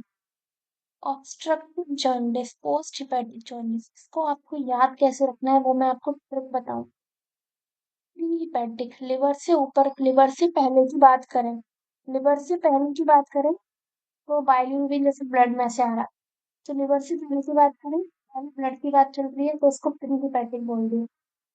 ये पैटिक जॉन्डिस इन्फेक्शियस होता है, आपको याद रखना है। अब ऑब्स्ट्रक्टिव, हेपेटिक हो गया, अब बचा पोस्ट हेपेटिक। ऑब्स्ट्रक्टिव जॉन्डिस मतलब आगे जाके बाइल डक्ट में कोई रुकावट आएगी, इसलिए इसको बोल दिया post hepatic jaundice. Hepatic disease, haemolytic disease वगैरह हो गई, लिवर डिसीज हो गई, तो इस केसेस में क्या होता है, मतलब एंट्री अच्छे से नहीं, ट्रांसपोर्ट और कॉन्जुगेशन, कॉन्जुगेशन नहीं होगा लिवर में, बाइलिरुबिन आया उसका ट्रांसपोर्ट अच्छे से नहीं होगा, कॉन्जुगेशन नहीं होगा प्री हिपेटिक के केस में। और जो अनकॉन्जुगेटेड है ना, इनडायरेक्ट बाइलिरुबिन वो बढ़ जाएगा, क्योंकि जब कॉन्जुगेट ही नहीं हो पाएगा तो इनडायरेक्ट अनकॉन्जुगेटेड ही बचाना, अनकॉन्जुगेटेड का लेवल बढ़ जाता है प्री हिपेटिक में। टोटल कब बढ़ता है, जब बाइल डक्ट ऑब्स्ट्रक्ट हो गई है, सिरोसिस हो गई है लिवर में, हीमोलाइटिक डिसऑर्डर हो गए हैं, बहुत सारी डेफिशिएंसी हो गई है, तब टोटल बाइलिरुबिन बढ़ जाता है। अब देखो एक यहाँ पे आता है टर्म वेंडरबर्ग रिएक्शन। बाइलिरुबिन जो है वो डाईएजोटाइज सल्फेनिलिक एसिड के साथ रिएक्ट करता है, और फिर उससे हम बाइलिरुबिन एस्टिमेशन करते हैं, इसको बोलते हैं वेंडरबर्ग रिएक्शन। कॉमनली कौन सा मेथड यूज किया जाता है, मेलॉय एवलिन मेथड। ठीक है। नॉर्मली सीरम में बाइलिरुबिन कितना होता है, 0.2 से 1 mg/cent। देखो डायरेक्ट बाइल्यूरिन की वैल्यू 0.5 से कम होती है, मेल वैसे मैं आपको बताऊं, डायरेक्ट की 0.3 और इनडायरेक्ट की 0.7, और दोनों मिला के 1। ठीक है, इस तरह से आप वैल्यू याद रखो। अब एक बार शॉर्ट में देख लेते हैं अनकॉन्जुगेटेड कॉन्जुगेटेड, इसको हम इनडायरेक्ट बोलते हैं, कॉन्जुगेटेड को डायरेक्ट बोलते हैं। कैसे बनता है अनकॉन्जुगेटेड, हीमोग्लोबिन का ब्रेकडाउन होता है स्प्लीन के अंदर, ठीक है, वहीं से बनता है बाइल्यूरिन। कॉन्जु ये अनकॉन्जुगेटेड तो आपका ओरिजिनल है, ओरिजिनली अनकॉन्जुगेटेड बाइल्यूरिन बना के ही भेज रहा है, लेकिन कुछ बाइल्यूरिन ज्यादा होशियार था, उसने क्या किया, ग्लूकोरोनिक एसिड से दोस्ती कर ली, कॉन्जुगेट हो गया और सॉल्युबलाइज हो गया, इसको बोलते हैं कॉन्जुगेटेड। ये इनसॉल्युबल था, ये सॉल्युबल हो चुका है अब, ये एल्ब्यूमिन की हेल्प से ही लिवर में आया, इसका क्या है, इसको अब कोई हेल्प नहीं चाहिए क्योंकि ये सॉल्युबल हो चुका है, खुद जा सकता है बाइल डक्ट से। इसको कॉन्जुगेशन के लिए एंजाइम चाहिए, यूडीपी ग्लूकोराइनल ट्रांसफरेज। अगर इसको अनकॉन्जुगेटेड वाले को कॉन्जुगेट होना है तो इसको एंजाइम चाहिए होगा, लेकिन जो कॉन्जुगेटेड वाला था उसने कहा कौन एंजाइम को आप अगर एक पैसों की तरह मान, तो अगर अनकॉन्जुगेटेड वाले को अमीर होना है, आजाद होना है, तो उसको चाहिए पैसे, जो कि उसके पास नहीं है। लेकिन कॉन्जुगेटेड वाले ने क्या किया, अमीर लड़की से दोस्ती की ग्लूकोरोनिक एसिड से, और वो फ्री हो गया। ठीक है। अनकॉन्जुगेटेड है वो यूरिन में एक्सक्रीट नहीं हो सकता। Conjugated excreted in bile, intestine में चला जाएगा बाइल डक्ट से, और यूरिन में अगर एब्सिस में है ये बॉडी में तो ये यूरिन से भी एक्सक्रीट हो सकता है। तो कॉन्जुगेटेड यूरिन में नहीं मिलेगा, कॉन्जुगेटेड मिल सकता है अगर लेवल हाई है तो। कलर नॉर्मल ही रहेगा इनका, क्योंकि अनकॉन्जुगेटेड वाला तो यूरिन में आ ही नहीं रहा, और अगर कॉन्जुगेटेड वाला आ गया तो कलर डार्क हो जाएगा। कितना टॉक्सिक है, जो अनकॉन्जुगेटेड है ना वो ब्लड ब्रेन बैरियर को भी क्रॉस कर सकता है, सोचो। और कॉन्जुगेटेड वाला जनरली नॉन टॉक्सिक होता है। ठीक है, तो ये हो गए हमारे पाइलिरुबिन के टाइप्स। अब देखो, मैलोय एवलिन मेथड से टोटल बाइलिरुबिन में, अगर हमें टोटल बाइलिरुबिन मेजर करना है तो हम मैलोय एवलिन मेथड यूज करते हैं, है ना। और वंडरबर्ग इक्वेशन कब यूज करते हैं, जब हमें अकेले अकेले कॉन्जुगेटेड और अनकॉन्जुगेटेड पता करना हो। तो इसमें क्या होता है, bilirubin is reacted with diazotised sulphanilic acid, क्या बनेगा, पर्पल कलर। देखो कुछ नया कलर आया, अभी तक रेड रेड रेड चल रहा था, सिर्फ बर्थ फ्लोट में ना ग्रीन कलर था, अब कुछ नया कलर आया पर्पल, मैलोय एवलिन मेथड में। क्या बनाएगा, कलर्ड कंपाउंड पर्पल कलर का एजो बाइल्यूरिन बनेगा। इसको हम मेजर कर लेंगे, जितना ज्यादा होगा उतनी ज्यादा इंटेंसिटी होगी। दोनों ही कॉन्जुगेटेड अनकॉन्जुगेटेड पर्पल कलर देंगे। अब जो कॉन्जुगेटेड है वो एक्वस सॉल्यूशन में भी रिएक्ट कर सकता है, डायरेक्ट रिएक्शन, क्योंकि ये तो सॉल्यूबल है। पर जो अनकॉन्जुगेटेड है वो सॉल्यूबल तो नहीं है, इसलिए इसको क्या चाहिए, मीथेनॉल चाहिए, कोई भी नॉन पोलर चीज चाहिए ये होगी ना इसको रिएक्ट करने के लिए। तो ये इनडायरेक्ट रिएक्शन होती है, ठीक है। और टोटल दोनों निकाल लेंगे हम, और उसके बाद हमारे पास आ जाएगा टोटल। अब देखो वंडरबर रिएक्शन क्या होता है, इसमें भी बाइलिरुबिन डाइऑक्साइड सल्फोनिक एसिड के साथ रिएक्ट करेगा, पर्पल कलर का एजो बाइलिरुबिन देगा, सेम ही होता है। बस प्रिंसिप ये जो है ना, ये भी वंडरवर्क को ही फॉलो करता है। बस एक स्पेसिफिसिटी आ जाती है कि इसमें टोटल पता करना है तो, और इसमें स्पेशली डिफरेंस पता करना है तो। अब reaction speed and presence of methanol indicate. अब देखो बताते हैं, कॉन्जुगेटेड ये क्या है, जल्दी से डायोटाइल सल्फेनिलिक एसिड से रिएक्ट करेगा और पर्पल कलर प्रोड्यूस कर देगा विद इन 30 सेकेंड, 30 सेकेंड के अंदर, क्योंकि ये सॉल्यूबल है तो ये पानी में आराम से फटाफट घुल जाएगा, 30 सेकेंड के अंदर कलर प्रोड्यूस कर देगा। इसको डायरेक्ट पॉजिटिव वंडरबर्ग रिएक्शन कहते हैं। अनकॉन्जुगेटेड बाइलिरुबिन क्या होता है, इसको चाहिए मेथेनॉल, क्योंकि ये सॉल्युबल नहीं है, ये नॉन पोलर है, ये पानी से डरता है, तो इसको कोई ऐसी चीज चाहिए जो जिससे ये पानी से ना डरे। तो मेथेनॉल भी इसी की तरह है, नॉन पोलर। तो मेथेनॉल के साथ ये मिक्स होगा और फिर ये रिएक्ट करेगा सल्फेनिलिक एसिड के साथ। थोड़ा तो टाइम चाहिए ना उसको मेथेनॉल के साथ रिएक्ट करने के लिए, तो इसको थोड़ा टाइम कितना चाहिए, 30 मिनट, उसको 30 सेकंड चाहिए। आप सोचो इसको पूरे 30 मिनट लग रहे हैं। तो ये हो गया इनडायरेक्ट पॉजिटिव वंडरबर रिएक्शन। अब आपके सामने मान लो ये सैंपल रखे हुए हैं, ठीक है। एक में मान लो आप नॉर्मल है, मतलब एक में कॉन्जुगेटेड बाइलिरुबिन है, इधर वाले में राइट वाले में है अनकॉन्जुगेटेड, आप दोनों में डालोगे। इसके अंदर अगर नहीं, आपको अभी पता नहीं है किसके अंदर कौन सा बाइलिरुबिन है, इस वाले के अंदर जो कलर आया वो 30 मिनट बाद आया, राइट वाले में जो कलर आया वो 30 सेकंड बाद आया, तो आप समझ जाओगे 30 सेकंड वाला कॉन्जुगेटेड है और 30 मिनट वाला अनकॉन्जुगेटेड।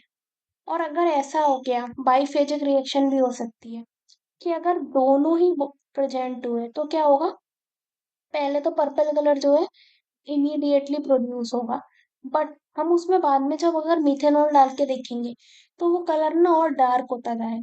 अगर वो वैसा ही रहा तो मतलब उसमें सिर्फ कॉन्जुगेटेड है, लेकिन अगर और मीथेनॉल डालने के बाद कलर और डार्क हो गया तो मतलब इसके अंदर अनकॉन्जुगेटेड वाला वैल्यूरेबल भी प्रेजेंट था। इसको बोलते हैं बाईफेज रिएक्शन। आई होप आज सबको कॉन्जुगेटेड अनकॉन्जुगेटेड वैल्यूरेबल के डाउट्स क्लियर हो गए होंगे। भी किसी को कंफ्यूजन है तो आप वीडियो को थोड़ा रिवर्स करके देख लेना, एक बार और मतलब इस टॉपिक को समझ लेना, तो ये आपको समझ में आ जाएगा। हो सकता है मैंने थोड़ा फास्ट पढ़ा दिया हो, तो आप थोड़ा सा पीछे करके देख लेना। अब देखो, ये तो हो गया बाइलिरुबिन की बात। अब आते हैं हम प्रोटीन पे। सीरम के अंदर लार्ज वैरायटी ऑफ प्रोटीन्स होती है। सबसे मोस्ट वाइडली यूज्ड मेथड क्या है प्रोटीन पता करने का? बाईयूरेट मेथड। ठीक है। Albumin in the various globulin, यही मेनली प्रेजेंट होती है। तो ऐसे 8 ग्राम % क्या होती है प्रोटीन सीरम में। नियोनेट्स मतलब तुरंत बच्चे होते हैं उनमें कम होती है, फिर धीमे धीमे बढ़ती है। प्रेगनेंसी में ये डिक्रीज होती है।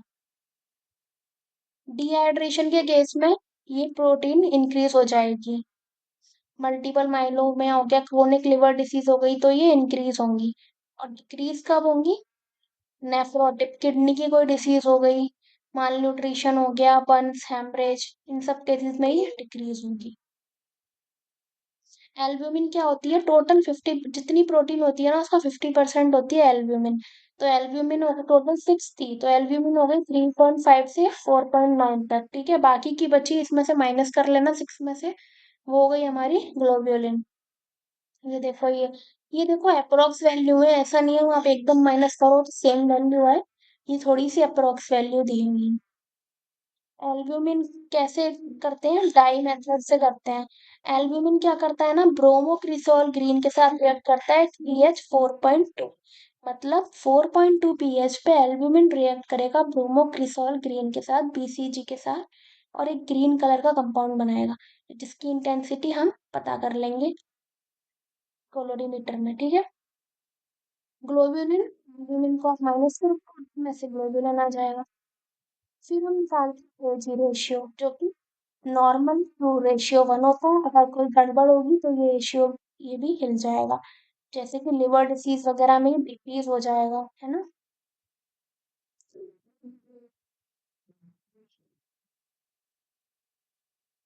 एस्टिमेशन ऑफ टोटल प्रोटीन में अब बाईयूरेट मेथड से टोटल प्रोटीन निकालते हैं हम। इसमें क्या होता है, जो क्यूप्रिक आयंस होते हैं ना, बाईयूरेट रिएजेंट में होते हैं क्यूप्रिक आयन। ये हमने कोई सैंपल डाला, अगर उस सैंपल के अंदर प्रोटीन है तो उसके अंदर पेप्टाइड बॉन्ड भी होंगे, क्योंकि पेप, पेप प्रोटीन के अंदर कौन से बॉन्ड होते हैं? Peptide bond. ठीक है, दो अमीनो एसिड के बीच में पेप्टाइड बॉन्ड होता है। तो अगर प्रोटीन है तो उसके अंदर पेप्टाइड बॉन्ड होगा, अगर सैंपल के अंदर प्रोटीन है तो ये क्यूप्रिक आयन से रिएक्ट करेगा। मीडियम कैसा होना चाहिए? Alkaline basic medium. कैसा बनाएगा कंपाउंड? पर्पल कलर का। ठीक है, जितना ज्यादा पर्पल कलर बनेगा मतलब उतने ज्यादा नंबर ऑफ पेप्टाइड बॉन्ड है, मतलब उतनी ज्यादा अमाउंट ऑफ प्रोटीन है। जितने ज्यादा पेप्टाइड बॉन्ड उतनी ज्यादा प्रोटीन। तो ये देखो पेप्टाइड है, कॉपर से रिएक्ट किया CO2+ से, ये कॉम्प्लेक्स बना पर्पल कलर का।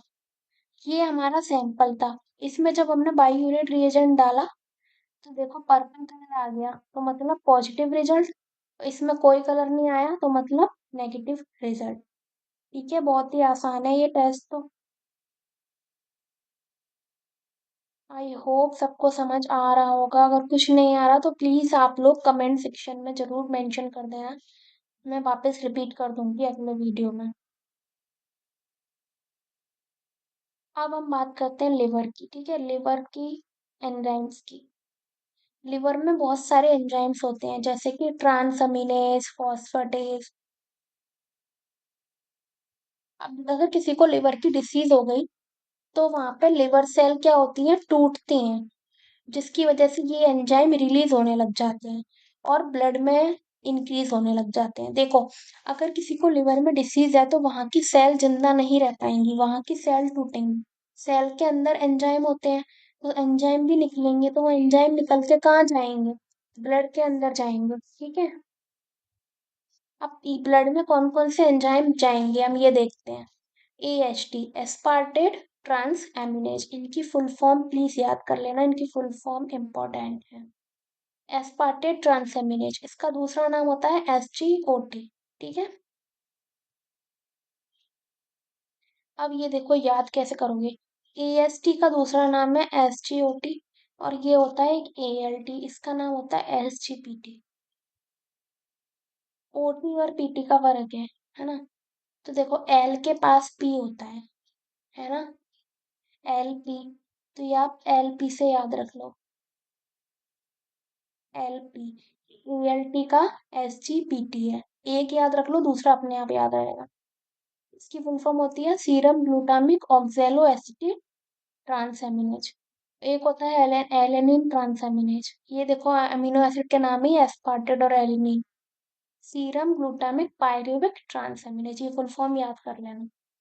फिर होता है तीसरा एल्कलाइन फॉस्फेटेज, ये कब बढ़ता है, जब हेपेटिक सेल में डैमेज हो जाए या फिर ऑब्स्ट्रक्शन हो जाए इन द बाइल, अगर एक्सक्रीट नहीं हो पा रहा,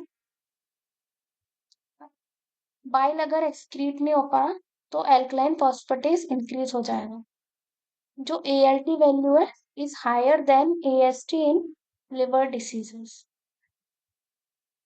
मतलब अगर लिवर डिसीज हुई है ALT वैल्यू हायर होगी, ठीक है। अब देखो ALT value is higher than AST in liver disease, liver disease में ALT वैल्यू ज्यादा हायर होती है, तो मतलब ये ज्यादा स्पेसिफिक है लिवर के लिए, क्योंकि जो AST है ना वो हार्ट डिसीज, कार्डियक डिसीज अगर हमें तो उस केस में भी बढ़ जाता है, तो इसलिए लिवर के लिए ALT स्पेसिफिक है। और इसको याद कैसे रखोगे, सिंपल LP, लिवर में L आता है, ये ALT में L आ रहा है, तो L वाले ALT ALP इन दोनों में L आ रहा है, ये दोनों लिवर के लिए है, बाकी AST भी है लिवर के लिए लेकिन स्पेसिफिक नहीं है क्योंकि ये हार्ट के लिए भी है। फिर आ जाता हमारा ये देखो SGOT SGPT, ये इसके अदर नेम है। अब देखो AST का डिस्ट्रीब्यूशन जो है वो हार्ट, लिवर, मसल, किडनी हर जगह है, इसमें और भी टिश्यू डैमेज, लेकिन जो ALT है ये प्राइमरीली लिवर में होता है, इसलिए ये मोर स्पेसिफिक होता है for liver damage. Normal value देखें तो AST की नॉर्मल वैल्यू होगी 5 to 40, ठीक है, यूनिट पर लीटर। ALT 5 to 35 और ALP होगी 20 to 145 इंटरनेशनल यूनिट पर लीटर, ठीक है। तो ये आ गई आपकी normal values. Next is lipid profile. I hope liver सबको क्लियर हो चुका होगा, ठीक है। लिवर काफी इंपॉर्टेंट है, लिवर और किडनी दोनों ही काफी इंपॉर्टेंट है, तो इसको आपको अच्छे से रिवाइज करना है। नेक्स्ट हम आ जाते हैं लिपिड प्रोफाइल पे। लिपिड प्रोफाइल में ऐसे टेस्ट होते हैं जिसमें हम एबनॉर्मेलिटीज इन लिपिड, अगर हमारी बॉडी में जो भी लिपिड प्रेजेंट है वहां पे अगर कोई एबनॉर्मेलिटी आ रही है तो उसके लिए हम लिपिड प्रोफाइल कराते हैं। इसमें कौन कौन से टेस्ट आते हैं, total cholesterol, triglyceride, high density lipoprotein HDL और लो डेंसिटी लाइपोप्रोटीन LDL, ठीक है। अब देखो जो ये HDL होता है ये होता है गुड कोलेस्ट्रॉल, क्योंकि ये हमारी बॉडी से बैड कोलेस्ट्रॉल को हटाता है। LDL होता है बैड कोलेस्ट्रॉल, ये ऐसे ही पड़ा रहेगा, ठीक है। अब अगर हम रीजन की बात करें कि इसको गुड क्यों बोला इसको बैड क्यों बोला, HDL गुड कोलेस्ट्रॉल इसलिए है क्योंकि ये क्या करता है, अगर हमारे ब्लड में जो कोलेस्ट्रॉल आ जाता है उसको रिमूव करेगा, उसको वापस से लिवर में भेजेगा प्रोसेस होने के लिए। और LDL क्या करता है, ये हमारी जो आर्टरीज होती हैं वहां पे जाके बिल्डअप हो जाएगा और उससे फिर हार्ट डिसीज का और स्ट्रोक का खतरा बढ़ जाता है। तो इसलिए HDL जो है वो अच्छा काम कर रहा है, ब्लड से लिवर में ले जा रहा है, और LDL जो है वो आर्टरीज में एक्यूमुलेट हो रहा है, जिससे लिपिड की, फैट की कंसेंट्रेशन बढ़ रही है बॉडी में, जो हमारे लिए नुकसानदायक है। अब LDL एक होता है VLDL, VLDL होता है वेरी लो डेंसिटी, मतलब ये बहुत ही ज्यादा बुरा होता है। LDL से भी जो बुरा होता है वो होता है VLDL। इनको हम फ्रीडवेल इक्वेशन से मेजर कर सकते हैं। अगर VLDL मेजर करना है तो पहले ट्राइग्लिसराइड मेजर करो और उसको 5 से डिवाइड कर दो। फिर LDL मेजर करना है तो टोटल कोलेस्ट्रॉल हमने अगर निकाल लिया, जिसका मेथड हम अभी आगे देखेंगे, हमने टोटल कोलेस्ट्रॉल एस्टिमेट कर लिया, उसमें से हम एचडीएल और बीएलडीएल को ऐड करेंगे और इसको माइनस कर देंगे टोटल कोलेस्ट्रॉल में। ये फॉर्मूला बेस्ड है, इसमें कुछ मैथ्स नहीं है, मतलब मैथ्स है, कोई साइंस नहीं है इसमें, तो इसको आप याद करें। अगर हमें लिपिड प्रोफाइल के लिए सैंपल कलेक्ट करने हैं, तो फास्टिंग, मतलब जैसे रात में आप खाना खा के सो गए, उसके बाद आप सुबह सैंपल ले लो, फास्टिंग के बाद, या सुबह खाना खा के शाम को सैंपल ले लो। फिर आता है serum cholesterol. Serum cholesterol, cholesterol हमारी बॉडी के लिए काफी बेनिफिशियल होता है, क्योंकि ये सेल मेम्ब्रेन में होता है, फ्लूइडिटी प्रोवाइड करता है। पर अगर कोलेस्ट्रॉल का लेवल ब्लड में बहुत ज्यादा बढ़ गया है, तो हमारे लिए दिक्कत हो सकती है। आर्थेरोस्क्लेरोसिस, ये क्या होता है? हार्ट में आर्टरीज से रिलेटेड, आर्टरीज से रिलेटेड होता है। इसमें क्या होता है ना कि जो हार्ट की जो आर्टरीज वगैरह होती है, वहां पे ही कोलेस्ट्रॉल जाके जमा हो जाता है, जिससे क्या प्रॉपर ब्लड का पंप नहीं, ब्लड का ट्रांसपोर्ट नहीं होगा, तो अच्छे से ब्लड पंप नहीं होगा। तो आप सोचो कितनी सीवियर कंडीशन है ये। इसलिए बोलते हैं कोलेस्ट्रॉल ज्यादा नहीं होना चाहिए। हाई ब्लड कोलेस्ट्रॉल का मतलब है कि आपको हार्ट डिसीज होने का चांसेस बहुत ज्यादा है। कौन सा method? CHOD PAP method use करते हैं हम डिटर्मिनेशन सीरम में कोलेस्ट्रॉल डिटर्मिनेट करने के लिए। 150 से 200 नॉर्मल वैल्यू, 150 से 200 mg/% होती है। अगर इससे ज्यादा है तो मतलब बहुत ही ज्यादा रिस्क की बात है, आपको उसको कंट्रोल कर लेना चाहिए। अगर इंक्रीज हो रहा है सीरम कोलेस्ट्रॉल, तो उसको बोलेंगे हाइपर कोलेस्ट्रोलेमिया, जो कि डायबिटीज मेलाइटिस के केस में होता है, nephrotic syndrome, obstructive jaundice and hypothyroidism. अगर डिक्रीज हो रहा है, तो उसको बोलेंगे हाइपोकोलेस्ट्रोलेमिया, जो कि हाइपर, यहाँ से याद रखना, देखो हाइपोकोलेस्ट्रोलिया के केस में हाइपरथायरॉयडिज्म है और इधर उल्टा है, ठीक है। अनीमिया हो गया, एक्यूट इन्फेक्शन हो गए, इन सब के केस में ये कंडीशंस होती हैं। अब हम देखेंगे CHOD PAP method for serum cholesterol estimation. इसमें क्या होता है? कोलेस्ट्रॉल के एस्टर्स होते हैं, कोलेस्ट्रॉल एक फैटी एसिड ही तो कोलेस्ट्रॉल के एस्टर्स होते हैं, उसको हाइड्रोलाइज कौन करता है? कोलेस्ट्रॉल एस्टर हाइड्रोलाइसिस, ये एंजाइम होता है जो हाइड्रोलाइज करता है कोलेस्ट्रॉल के एस्टर्स को, जिससे cholesterol and fatty acid free हो जाते हैं, ठीक है। फ्री कोलेस्ट्रॉल जो है ऑक्सीडाइज्ड बाई कोलेस्ट्रॉल ऑक्सीडेज, फिर है ना कोलेस्ट्रॉल ऑक्सीडेज, ये एंजाइम आता है जो फ्री कोलेस्ट्रॉल जो यहाँ से आया ना, उसको कोलेस्टोनिल 4 on 3 on हाइड्रोजन पेरोक्साइड में तोड़ेगा। देखो इतने लंबे याद नाम अगर याद नहीं रख पा रहे, तो बेसिकली इतना याद रखो कि कोलेस्ट्रॉल में एस्टर्स होते हैं। तो एस्टर हाइड्रोलेज एंजाइम आया जिसने फ्री कोलेस्ट्रॉल और फैटी एसिड को अलग कर दिया। अब ये फ्री कोलेस्ट्रॉल जो है, वो कोलेस्ट्रॉल ऑक्सीडेज के साथ रिएक्ट करके कुछ बना रहा है। प्लस क्या बना रहा है? H2O2, हमें तो H2O2 से मतलब है। अब ये जो परऑक्सीडेज है, ये H2O2 के साथ काम करेगा, ऑक्सीजन लिबरेट होगी, वो ऑक्सीजन जाके 4 अमीनोफेनाजन के साथ रिएक्ट करेगी और रेड कलर का कंपाउंड बनाएगी। अगर आप ध्यान दो तो जीओडी पीओडी मेथड था, ये भी वैसा ही है। पहले जीओडी आया था, इसमें ये CH वाला ओडी आया है, फिर परऑक्सीडेज वाला आया है, और बाद में ये अमीनोफेनाजोन के साथ जाके रेड कलर का कंपाउंड बना रहे हैं, ठीक है। देखो यहाँ से याद रख सकते हो आप, T से कोलेस्ट्रॉल याद रखना, H से आप याद रख लो हाइड्रोडेज एंजाइम आया, OD से आपको याद रखना है कि कोलेस्ट्रॉल ऑक्सीडेज एंजाइम आया जिससे H2O2 बना। उसके बाद P से याद रखना है पर ऑक्सीडेज एंजाइम आया, और AP से याद रखना है लास्ट में अमाइनोफिनाजोन आया जिससे रेड कलर का कंपाउंड बना। नाम में ही पूरा प्रिंसिपल छुपा हुआ है, सोचो आप, कुछ भी टफ नहीं है। नेक्स्ट हम आ जाते हैं लाइपोप्रोटीन्स पे। लाइपोप्रोटीन्स, लाइपोप्रोटीन्स में क्या आती है? High density HDL, low density वाली LDL, और वेरी लो डेंसिटी लाइपोप्रोटीन जिसको VLDL बोलते हैं। सबसे बेकार कौन सी होती है? VLDL, फिर LDL। ये क्या करती हैं? लाइपोप्रोटीन नॉर्मली क्या होती हैं? Protein which transport fat into blood stream, ये ब्लड के अंदर फैट भेजती हैं। लेकिन अगर बहुत ज्यादा फैट ब्लड के अंदर चला जाएगा ना, तो दिक्कत वाली बात हो जाएगी। HDL को गुड कोलेस्ट्रॉल क्यों बोलते हैं, ये मैंने आपको पहले ही बता दिया, क्योंकि ये कोलेस्ट्रॉल को ब्लड से लेके टिश्यू से लेके वापस लिवर में भेज देता है एक्सक्रीशन के लिए। HDL का कितना होना चाहिए, एबव 60 होना चाहिए, ठीक है। अगर HDL बिलो 40 चला गया या बिलो 30 चला गया, तो मतलब आपको हार्ट डिसीज हो चुकी है या फिर हो सकती है, बिल्कुल हो सकती है। इसलिए HDL हमेशा 60 के एबव होना चाहिए। LDL क्या करता है, कोलेस्ट्रॉल एंड ट्राइग्लिसराइड को लिवर से टिश्यू में लेके आता है, ब्लड में लेके आता है, आर्टरीज में लेके आता है, जिसकी वजह से एथेरोस्क्लेरोसिस हो जाती है।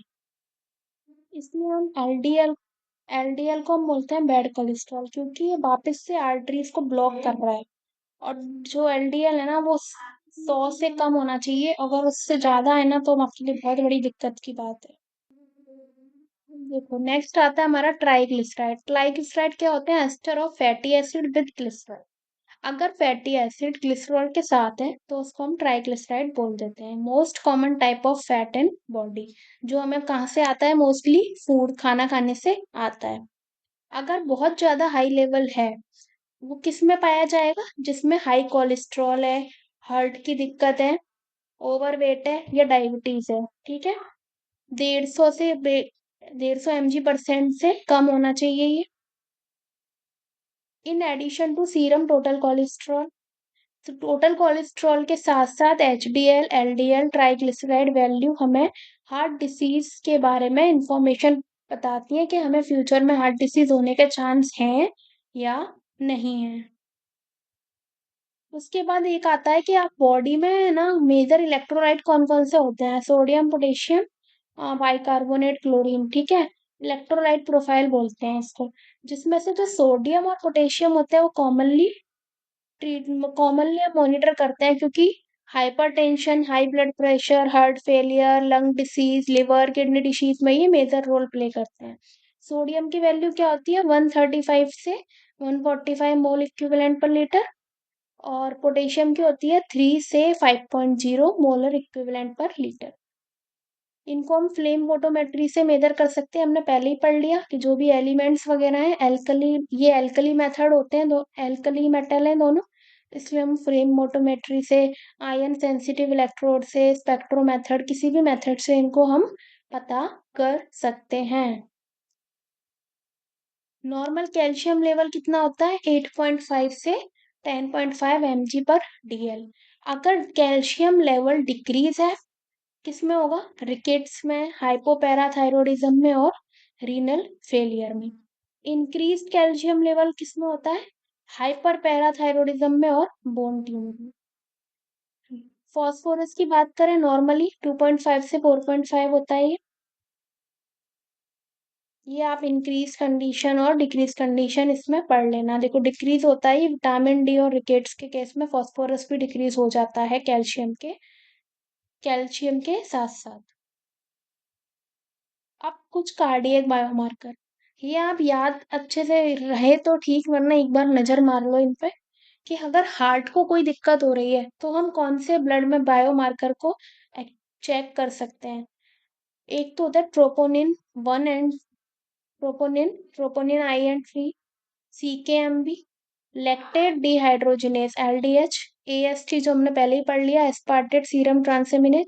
AST का दूसरा नाम क्या है, अभी तुरंत कमेंट करके आप लोग बताओगे। AST का दूसरा नाम मैंने ट्रिक भी बताई थी, LP वाली ट्रिक बताई थी, है ना, कि अगर ALT आ रहा है तो SGPT।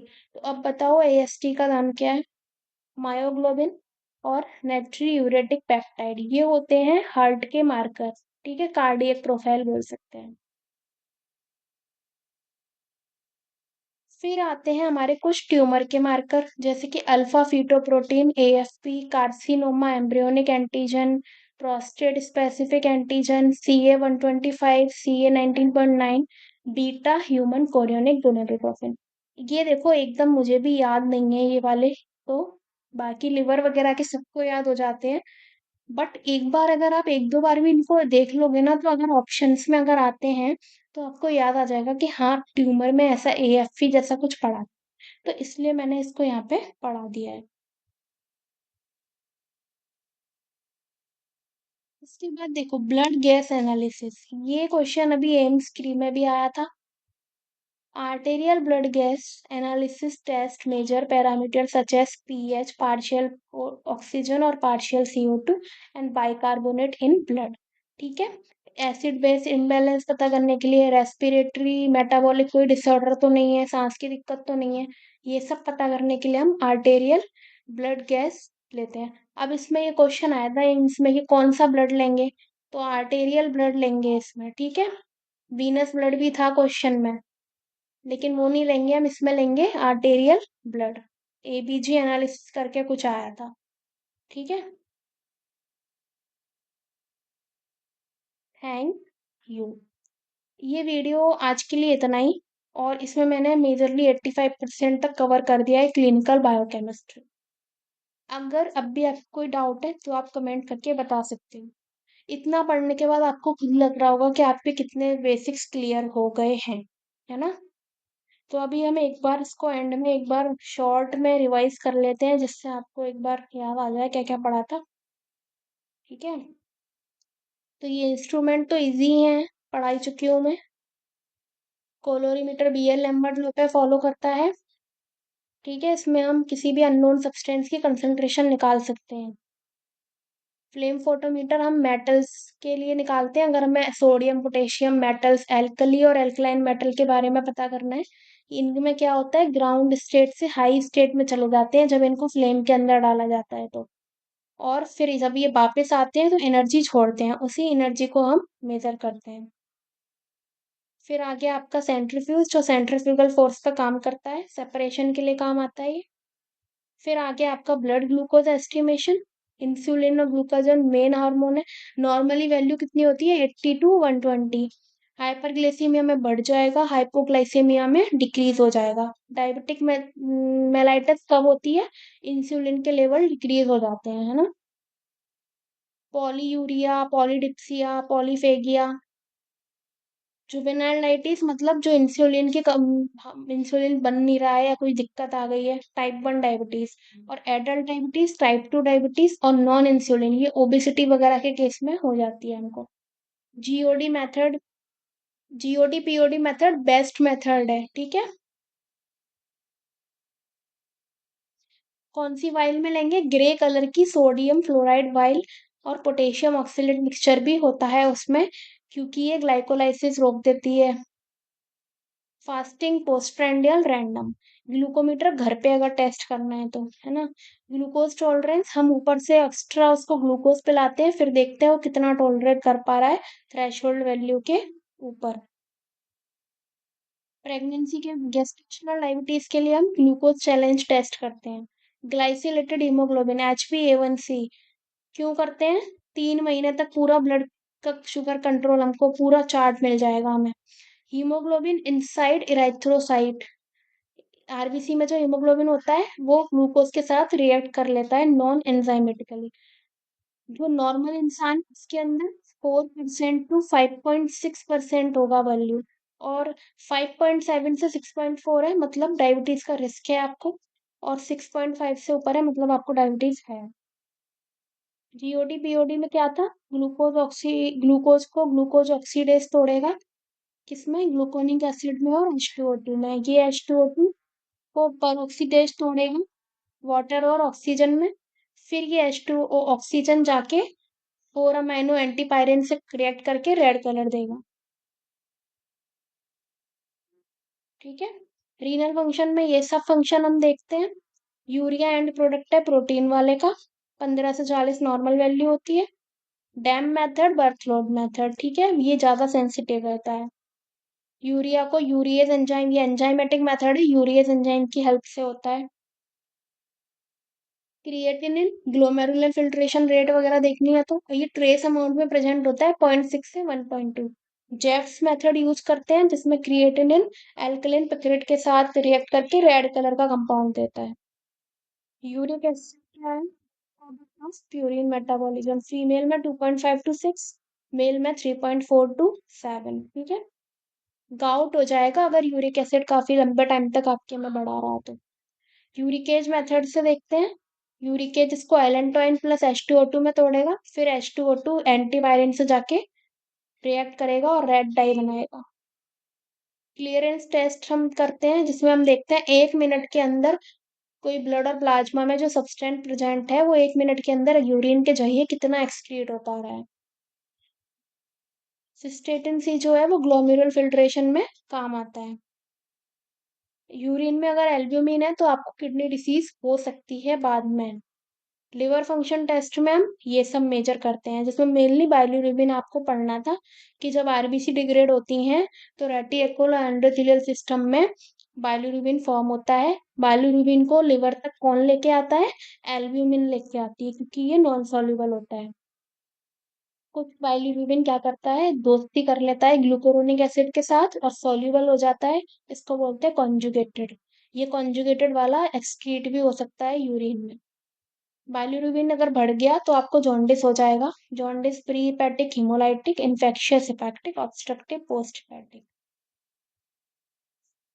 वंडरबर रिएक्शन क्या थी? बाइलिरुबिन डाइएजोटाइज सल्फेनिलिक एसिड के साथ रिएक्ट करता है।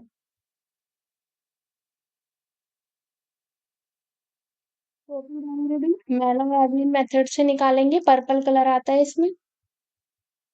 ये मैंने आपको डिटेल में समझा ही दिया। वेंटरबर्ग रिएक्शन ये कॉन्जुगेटेड अनकॉन्जुगेटेड 30 सेकंड में दे देगा कॉन्जुगेटेड, 30 मिनट में पर्पल कलर देगा अनकॉन्जुगेटेड।